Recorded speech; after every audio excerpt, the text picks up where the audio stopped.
பிரைஸ்லா. எபிரேயர் 9வது அதிகாரம் 14வது வசனம் படிக்கிறேன். நித்திய ஆவியினாலே தம்மை தாமே பழுதற்ற பலியாக தேவனுக்கு ஒப்பு கொடுத்த கிறிஸ்துவினுடைய ரத்தம் ஜீவனுள்ள தேவனுக்கு ஊழியம் செய்வதற்கு உங்கள் மனசாட்சி செத்த கிரியைகளை சுத்திகரிப்பது எவ்வளவு நிச்சயம். ஸோ நம்முடைய தேவன் ஜீவனுள்ள தேவன். மரணத்தின் அதிகாரி பிசாசு, ஜீவனுக்கு அதிபதி நம்ம ஆண்டவராக இயேசு கிறிஸ்து. சரிங்களா?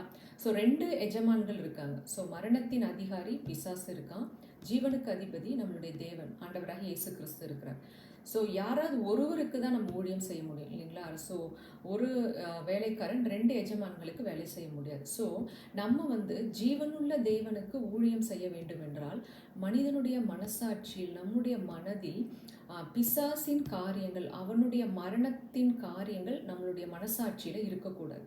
ஸோ அந்த செத்த கிரியைகளை முற்றிலுமாய் சுத்திகரிப்பது என்ன அப்படின்னா ஆண்டவராக இயேசு கிறிஸ்துடைய ரத்தம். ஸோ கிறிஸ்துவின் ரத்தம் ஒரு மனிதனுடைய இருதயத்தை செத்த கிரியைகளை சுத்திகரித்து ஜீவனுள்ள தேவனுக்கு ஊழியம் செய்வதற்கு நம்மை தகுதிப்படுத்துகிறது. ஸோ இது எவ்வளோ நிச்சயமான ஒரு காரியத்தை நமக்கு இங்கே சொல்லுது. ஸோ ஆண்டவராக இயேசு கிறிஸ்துடைய ரத்தம் விலையேற பெற்ற ரத்தமாக இருக்கிறது. அந்த ரத்தத்தை தியானிக்கிற மனிதனுடைய மனசாட்சி அது சுத்திகரிக்கப்படுகிறது. ஏன்னா எபிரேயரில் இன்னொரு வசனம் பார்க்குறோம் இல்லைங்களா? அதாவது அந்த மகா பரிசுத்த ஸ்தலத்தில் நுழைவதற்கு நமக்கு புதிதும் ஜீவனுமுள்ள மார்க்கத்தை அவர் ஏற்படுத்தினாராம். ஸோ அந்த மார்க்கத்தில் நுழைவதற்கு நமக்கு அவருடைய ரத்தத்தினால தைரியத்தை கொடுத்தார். ஸோ அவருடைய ரத்தம் என்பது நமக்கு தைரியத்தை கொடுக்கிறது. ஏன்னா அந்த நாட்களில் அந்த பிரதான ஆசாரியன் உள்ளே போகும்போது மரண பயத்தோடு தான் போகணும். ஏன்னா எப்போ தான் பாவம் செய்திருந்தால் அந்த பரிசுத்த ஸ்தலத்திற்குள் நுழையும் பொழுது அவன் மரித்து விடுகிறான். ஸோ அங்கே ஒரு மரண பயம் இருந்தது. ஆனால் ஆண்டவராக இயேசு கிறிஸ்து ரத்தம் நமக்கு அந்த பயத்தை முற்றிலுமாய் நீக்கி போட்டு அப்பா பிதாவே என்று அழைக்கக்கூடிய புத்திர சுவிகாரத்தை நமக்கு கொடுத்துருக்கிறது. ஸோ எவ்வளோ பெரிய பாக்கியத்தை நமக்கு கொடுத்துருக்கு பார்த்தீங்களா? ஸோ இந்த வசனத்தில் சொல்லுது ஜீவனுள்ள தேவனுக்கு ஊழியம் செய்வதற்கு. ஸோ ஜீவனுள்ள தேவனுக்கு நம்ம ஊழியம் செய்யணும் அப்படின்னா நம்மளுடைய மனசாட்சியில் அவனுடைய காரியங்கள், பிசாசின் காரியங்கள், மரணத்திற்கு ஏதுவான காரியங்கள், அந்த கிரியைகள் நம்மளுடைய மனசாட்சியில் இருக்கக்கூடாது. ஆனால் அதை முற்றிலுமாய் கழுவி போடுவது எது அப்படின்னா கிறிஸ்துவின் ரத்தம் தான். ஸோ எந்த அளவுக்கு கிறிஸ்துவனுடைய ரத்தத்தை நாம் தியானிக்கிறோமோ, அதை யோசிக்கிறோமோ, அதை உள்வாங்குகிறோமோ, நம்முடைய மனசாட்சியானது செத்த கிரியைகளால் சுத்திகரிக்கப்படுகிறது. அப்போ செத்த கிரியைகள் எப்படின்னா என்ன?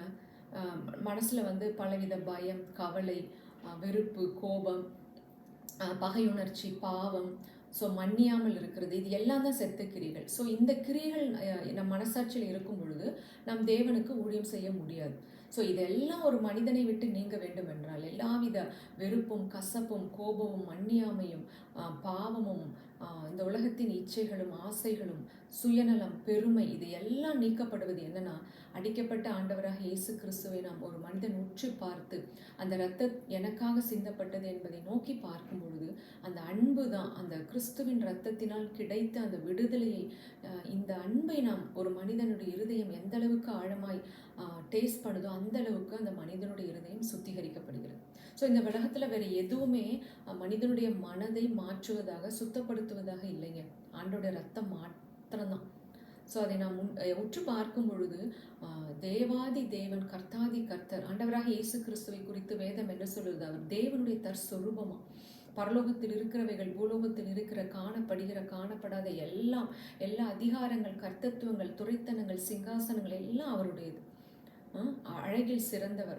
அப்படிப்பட்டவர் தன்னுடைய மகிமை, மாட்சிமை எல்லாம் விட்டு இறங்கி மனிதனுக்காக இந்த உலகத்திற்கு இறங்கி அவருடைய பரிசுத்த ரத்தம், பாவமறியாத அவருடைய ரத்தம் எனக்காக சிந்தப்பட்டது என்றால் என் மீது எப்படிப்பட்ட ஒரு அன்பை அவர் வைத்திருக்கிறார் என்பதை நோக்கி பார்க்கும் பொழுது என்னுடைய மனசாட்சியில் இருக்கிற எல்லா செத்த கிரியைகளும் விலகி ஓடும். ஸோ அவருடைய அந்த தாழ்மை, அந்த தியாகத்தை, அந்த அன்பை, அதில் கிடைத்த விடுதலையை, வெற்றியை நான் நோக்கி பார்க்கும் பொழுது நம்முடைய மனதில் பெருமைக்கோ, சுயத்திற்கோ, கோபத்திற்கோ, வெறுப்புக்கோ, கசப்புக்கோ எதற்குமே இடம் இருக்காது. ஸோ அவருடைய அன்பு, அந்த இரத்தத்தை நாம் உற்று பார்க்கும் பொழுது, அவருடைய வல்லமையை நாம் நோக்கி பார்க்கும் பொழுது நிச்சயமாக நம்மளுடைய மனது அங்கே சுத்திகரிக்கப்படுகிறது. ஸோ இன்னொரு விஷயம் நம்ம பார்க்கணும் இந்த இடத்துல இது செத்த கிரியைகள் அப்படின்னா இதற்கு ஆப்போசிட் என்ன? ஜீவனுக்குரிய கிரியைன்னு சொல்லலாம், அல்லது தேவனுக்கேற்ற கிரியைன்னு சொல்லலாம். ஸோ யோவானில் ஒரு வசனம் சொல்லப்படுகிறது, தேவனுக்கேற்ற கிரியை என்னன்னா அவர் அனுப்பின குமாரனாகி இயேசு கிறிஸ்துவை விசுவாசிப்பது தான் தேவனுக்கேற்ற கிரியை. நற்கிரியைகள் வேற. நாம் நற்கிரியைகள் செய்வதற்கு கிறிஸ்து இயேசுவுக்குள் நாம் தெரிந்து கொள்ள மாட்டோம் இல்லைங்களா? ஸோ தேவனுக்கேற்ற கிரியை இருக்கு. அப்ப ஜீவனுள்ள தேவனுக்கேற்ற ஒரு கிரியை இருக்கு. மரணத்தின் அதிகாரி பிசாசுக்கு ஏற்ற கிரியை இருக்கு. அது வந்து செத்த கிரியைகள். இது ஜீவனுக்கேற்ற கிரியை. அப்ப தேவனுக்கேற்ற கிரியை என்னன்னா, ஆண்டவராக இயேசு கிறிஸ்து சிலுவையில் எனக்காக செய்து முடித்ததை விசுவாசிப்பது. அந்த விசுவாசம் பெருகும் பொழுது நமக்கு பயமோ கவலையோ எதை குறித்தும் எந்தவித குற்ற உணர்வும் இருக்காது. ஸோ அந்த உணர்வுகள் எல்லாம் நீக்கப்படுகிற இடம் எது அப்படின்னா, கிறிஸ்து சிலுவையில் அறையப்பட்ட இயேசு கிறிஸ்துவை நான் உற்று பார்த்து, வேதம் என்ன சொல்கிறது, சிலுவையை பற்றிய உபதேசம் கெட்டு போகிறவர்களுக்கு பைத்தியமா இருக்கான். ஸோ கெட்டு போறவங்களுக்கு அது பைத்தியமா இருக்கும். ஆனா நமக்கு ரட்சிக்கப்பட்ட நமக்கு வந்து தேவ பலனா இருக்கிறது. எதை நாம் விசுவாசிக்க வேணும்? சிலுவையில எனக்கு விரோதமான இருந்த கையெழுத்தை அவர் குலைத்து போட்டார். அவர் மாம்சத்தில் வெளிப்பட்டு மாம்ச சரீரத்தில் அடைந்த மரணத்தினாலே மரணத்தின் அதிகாரியான பிசாசை அடித்து என்னை மரண பயத்திலிருந்து விடுதலையாக்கி இருக்கிறார். மரணத்தை பரிகரித்து ஜீவனையும் அழியாமையும் எனக்கு கொடுத்திருக்க. இதை நான் விசுவாசிக்க வேண்டும். சிலுவை கிரயம் அவருடைய மரணத்தின் உயிர்த்தெழுதல் எனக்கு எப்படிப்பட்ட ஒரு விடுதலை கொடுத்திருக்கிறது என்பதை நான் விசுவாசிக்க வேண்டும். சிலுவையில் எனக்கு விரோதமாக இருந்த கையெழுத்து குலைத்து போடப்பட்டது. அதனால என்ன நடந்தது? நான் இருளின் அதிகாரத்திலிருந்து விடுதலையாக்கப்பட்டு அவருடைய ராஜ்யத்திற்குள் உட்படுத்தப்பட்டிருக்கிறேன். ஸோ இந்த உலகத்தில் எப்படிப்பட்ட இருள் சூழ்ந்த நிலைகள் வந்தாலும் இப்படிப்பட்ட மேன்மையான விடுதலையை நான் இருளின் அதிகாரத்திலிருந்து விடுதலையாக்கப்பட்டதுனால இந்த உலகத்தில் ஒன்றும் என்னை சேதப்படுத்த முடியாது. கொள்ளை நோயோ அல்லது வந்து எந்தவித பிரச்சனைகளோ வியாதிகளோ வறுமையோ மரணமோ மரணத்தின் இருளோ எதுவும் என்னை தொட முடியாது அப்படின்ற அந்த ஒரு ஆழமான விசுவாசம். இயேசு கிறிஸ்து சிலுவையில் மரித்ததுனால உயிரோடு எழுந்து எனக்கு பரிசுத்தாவியை கொடுத்ததுனால இந்த உலகத்துல எந்த இருளும் என்னை மேற்கொள்ள முடியாது. அவர் ஒளியாய் வெளிச்சமாய் ஜீவனாய் எனக்குள்ள இருக்கும் பொழுது இந்த உலகத்தின் அதிபதியான பிசாசுக்கு என்னிடத்தில் அதிகாரம் கிடையாது அப்படின்றத என் மனது விசுவாசிக்கணும். அதுதான் தேவனுக்கேற்ற கிரியை. ஸோ இந்த ரத்தம் எனக்கு செய்த நன்மைகளை நான் உற்று பார்த்து தியானிக்கும் பொழுது எனக்குள் தைரியம் வருகிறது. நான் அப்பாவிடத்தில் சேர்ந்திருக்கிறேன். ஸோ ஒன்றும் என்னை சேதப்படுத்த முடியாது. இந்த உலகத்தில் நான் வந்து ஹெவன் ஆன் எர்த் லைஃப் வாழ்கிறதுக்கான அத்தனை அப்பா செஞ்சிருக்கனால அவருடைய பிரசன்னத்தில் அவருடைய அருகில் உன்னதத்தில் அவர் அருகில் அவரோடு அமர்ந்திருக்கிறதுனால நான் இந்த உலகத்தில் எப்பொழுதும் அவருக்குள் நான் சந்தோஷமாக இருப்பேன் என்ற அந்த ஒரு சந்தோஷத்திற்குள் கர்த்தருக்குள் மகிழ்ச்சியாக இருப்பதே அவருக்கு பிரியமாக இருக்கிறது. ஸோ இன்றைக்கு நடக்கிற சூழ்நிலைகள் வந்து மனிதனுடைய மனதை பலவித கவலைக்கும் பயத்திற்கும் பாவத்திற்கும் விட்டு செல்கிறது. ஆனால் அதிலிருந்து நம்ம தப்பிக்கிறதுக்கான ஒரே வழி சிலுவையில் அவர் கொடுத்த ரத்தம், அவருடைய பலி. இதை நான் உற்று பார்த்து அதில் கிடைத்த விடுதலையை நான் எண்ணி பார்த்து அவருடைய மேலான அன்பை நான் அறிந்து கொள்ள ஆசைப்படும் பொழுது என்னுடைய மனசாட்சியானது செத்த கிரியைகள சுத்திகரிக்கப்படுகிறது. அப்பொழுது நான் ஜீவனுள்ள தேவனுக்கு ஊழியம் செய்வதற்கு என்னை தகுதிப்படுத்துகிறது. ஸோ இந்த வார்த்தை எவ்வளோ ஒரு மேன்மையான ஒரு கிருபையை ஒரு வெளியேற பெற்ற பொக்கிஷமாக நமக்கு இந்த வார்த்தை கொடுக்கப்பட்டிருக்குது பாருங்களேன். கிறிஸ்துவோடைய ரத்தம் நம்ம எதற்கு தகுதிப்படுத்தி இருக்கிறது? ஸோ பரிசுத்த ஆவியானவர் நமக்குள் வரும் பொழுது நிச்சயமாக வேதத்தில் இருக்கக்கூடிய இப்படிப்பட்ட மேலான ரகசியங்களை விஷயங்களை நமக்கு வெளிப்படுத்தி காண்பிக்கும் பொழுது நாம் தேவனுடைய வல்லமையை அவருடைய மகிமையை நம் வாழ்க்கையில் பெற்று அனுபவிக்க முடியும். ஸோ ஆவியானவர் நமக்கு ஊற்றப்பட்டதன் மெயின் பர்பஸ் வந்து பிதாவையும் அவர் அனுப்பின குமாரனாகி இயேசு கிறிஸ்துவையும் அறிகிற அறிவில் வளர்வதற்கு தான். ஸோ ஆவியானவர் வரும்பொழுது அவர் உங்களை சகல சத்தியத்திற்குள்ளும் வழி நடத்துவார். அவர் நமக்கு போதித்து கற்றுக் கொடுக்கிறார்.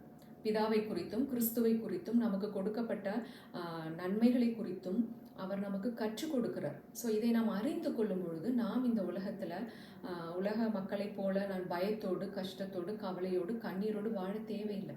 அவர் சொன்ன வார்த்தைகளை பரிசுத்த ஆவியானவரின் வல்லமையோடு நாம் அறிந்து கொள்ளும் பொழுது புரிந்து கொள்ளும் பொழுது நிச்சயமாக இந்த உலகத்தில் நாம் வந்து ஒரு வெற்றியுள்ள வாழ்க்கையை நாம் வாழ முடியும். ஸோ கிறிஸ்துவனுடைய ரத்தம் எப்படிப்பட்ட ஒரு வெளியேற பெற்ற ஒரு இரக்கத்தை நமக்கு பண்ணியிருக்கு பார்த்தீங்களா? ஸோ நம்மளுடைய ஆத்துமா என்ற மனது அது வந்து குற்ற மனசாட்சிக்குள்ளே போயிடுச்சு. ஸோ ஆதாமின் நிமித்தம் மனிதனுடைய மனது பலவித குற்ற மனசாட்சிக்குள்ளே போயிடுச்சு.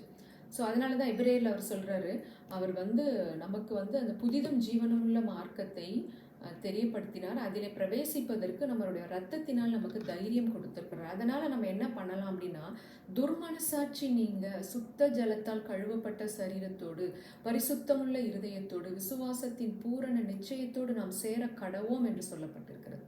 ஸோ அவருடைய ரத்தத்தை நாம் உற்று பார்க்க பார்க்க நம்மிடத்தில் இருக்கக்கூடிய துர்மனசாட்சி நீங்கி போகிறது. நம்ம தைரியமா அப்பா கிட்ட போக முடியும். அவருக்கு நாம் ஊழியம் செய்வதற்கு நம்ம தகுதிப்படுத்தி இருக்கிறது. ஸோ எவ்வளோ பெரிய ஒரு பாக்கியத்தை நாம் பெற்றிருக்கிறோம் அவருடைய ரத்தம். ஸோ இதையெல்லாம் யோசித்து பார்க்க தான் இந்த வாழ்க்கை நமக்கு கொடுக்கப்பட்டிருக்கிறது. ஸோ அவருடைய வார்த்தையில் நம் தியானமாக இருந்து அவருடைய சிலுவையில் அறையப்பட்ட இயேசு கிறிஸ்துவை தவிர நீங்கள் வேறு ஒன்றையும் அறியாதிருக்க நான் தீர்மானித்தேன் என்று அப்போஸ்தலனாகிய பவுல் சொன்னது எவ்வளோ உண்மையாக இருக்குது பாருங்களேன். ஸோ அதை அறிகிற அறிவு நமக்கு எவ்வளோ மேன்மையான நன்மைகளை பெற்றுக் கொடுக்கிறது. புதுசாக உபதேசங்கள் வந்திருக்கலாம், பலி தேவையில்லை, ரத்தம் தேவையில்லைங்க. ஆண்டவர் பிதாவாகிய தேவன் இதை உலக தோற்றத்திற்கு முன்பாகவே இந்த சிலுவை மரணத்தை அவங்க திட்டமிட்டிருக்காங்க. பிதா, குமாரன், பரிசுத்தாவி திரியேக தெய்வம் திட்டமிட்டிருக்காங்க. ஸோ அவங்க திட்டமிட்ட ஒரு காரியம் எவ்வளோ முக்கியமானது. நம்ம வாழ்க்கையில் அதை நினைத்து பார்த்து, அதை யோசித்து பார்த்து, அதை தியானித்து அந்த நன்மைகளை நிச்சயமாக நாம் பெற்றுக்கொள்ள முடியும். உலகத்தான் எதோ சொல்கிறான், எதையோ தியானம் பண்ணுங்கள், ஏதோ கன்ஃபெஷன் பண்ணுங்கள், இதெல்லாம் வரும் எல்லாம். நோ. ஸோ அதெல்லாம் வரலாம். இந்த உலகத்தின் காரியங்களை அந்த மெடிடேஷன் மூலமாக சுதந்திரித்து கொள்ளலாம். நம்மளுடைய மனசாட்சியை, நம்மளுடைய ஆத்துமாவை சுத்திகரிப்பது ஆண்டவராக இயேசு கிறிஸ்துவனுடைய ரத்தம் மாத்திரம்தான். அவருடைய பலி மாத்திரம்தான் நம்மளுடைய ஆத்துமாவை கழுவ முடியும். ஏன்னா அவர் சொல்கிறார், தன்னுடைய ஆத்துமா அந்த கெத்சமன தோட்டத்தில் மரணத்துக்கு ஏதுவான துக்கத்தையும் வியாகுலத்தையும் அடைந்தது அப்படின்னு சொல்கிறார். அவர் தன் ஆத்துமாவை மரணத்தில் ஊற்றினாராம். அவர் தன் ஆத்துமாவை குற்ற நிவாரண பலியாக ஒப்பு கொடுத்தார். ஸோ இப்படிப்பட்ட ஒரு மேலான ஒரு இரக்கத்தை நமக்காக, நம்மளுடைய ஆத்தும சுகத்திற்காக அவருடைய ஆத்துமா இப்படிப்பட்ட பாடுகளுக்குள் கடந்து சென்றதென்றால் அந்த இரத்தமும் அந்த சிலுவை கிரயமும் அந்த பலியும் அவருடைய மரணமும் அவருடைய உயிர்த்தெழுதலும் நம் வாழ்க்கையில் ஒவ்வொரு நிமிடமும் நினைத்து பார்த்து நன்றி சொல்ல கடமைப்பட்டிருக்கிறோம். ஸோ அது மாத்திரம்தான் இன்றைய உலகத்தின் நமக்கு வெளிச்சத்தை, சமாதானத்தை, நிம்மதியை, ஜீவனை கொடுக்க வல்லதாக இருக்கிறது. ஸோ அந்த ஜீவனுள்ள தேவனை ஆராதிக்கிற நாம் கிறிஸ்துவனுடைய இரத்தத்தையும் அவருடைய சிலுவை கிரயத்தையும் அவருடைய மரணத்தையும் நாம் நினைவு கூறுவோம். ஒவ்வொரு நாளும் அவருடைய உயிர்த்தெழுதலை நாம் எடுத்துரைப்போம். So we are chosen to live a heaven on earth life. Amen. Amen.